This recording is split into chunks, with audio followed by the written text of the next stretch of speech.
Ξέμεινες από ψωμί? Αυτές οι πεντανόστιμες πιτούλες θα γίνουν η νέα σου λατρεία. Αφράτες, εύκολες και ταιριάζουν με τα πάντα. Καλώς ήρθατε σε ακόμα ένα επεισόδιο της σειράς Ζυμώνοντας με αγάπη. Σε ένα μπολ θα ρίξω 300 γραμμάρια νερό ή μία κούπα και 1/4 ακόμη. 200 γραμμάρια στραγγιστό γιαούρτι 1 και σεδάκι. 2 κουταλιές σούπας ελαιόλαδο. 1 κουταλάκι του γλυκού αλάτι. 20 γραμμάρια baking powder ή 2 κουταλιές σούπας.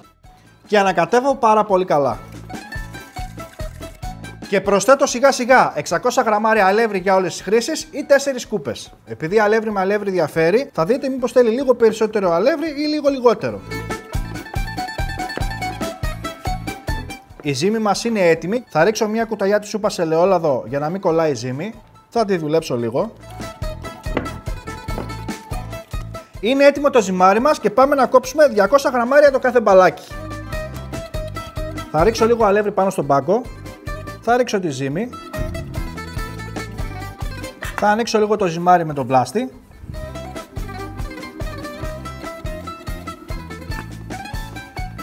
Ανοίγω τη φωτιά σε χαμηλή θερμοκρασία. Και πάμε να ψήσουμε την πιτούλα. Ψήνουμε μέχρι να πάρει ένα πάρα πολύ ωραίο χρώμα και από τις δύο πλευρές.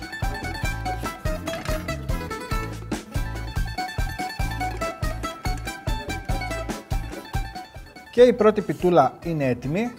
Πάμε να σας δείξω το μείγμα που θα λείψουμε τις πιτούλες. 70 γραμμάρια γυαλαδινό ιωμένο βούτυρο ή 3 κουταλιές σούπας, 1/4 κουταλάκι του γλυκού σκόρδα στο σκόνη, μισό κουταλάκι του γλυκού αλάτι και μία κουταλιά της σούπας ψιλοκομμένο μαϊντανό. Και ανακατεύω πάρα πολύ καλά.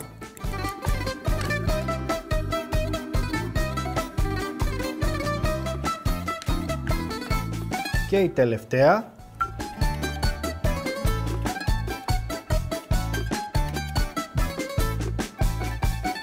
Κοιτάξτε εδώ τι φτιάξαμε.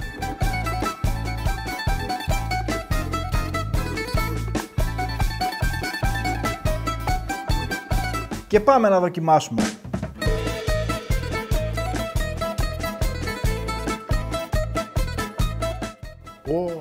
Είναι φανταστικές. Να τις φτιάξετε και να μου πείτε τυπώσεις κάτω στα σχόλια. Να φτιάξετε όλοι αυτές τις πεντανόστιμες πιτούλες και μην ξεχνάτε να κάνετε ένα like και μια κοινοποίηση, γιατί έτσι με βοηθάτε να συνεχίσω να σας δίνω τόσο όμορφες συνταγές. Μέχρι το επόμενο βίντεο να περνάτε καλά. Γεια σας.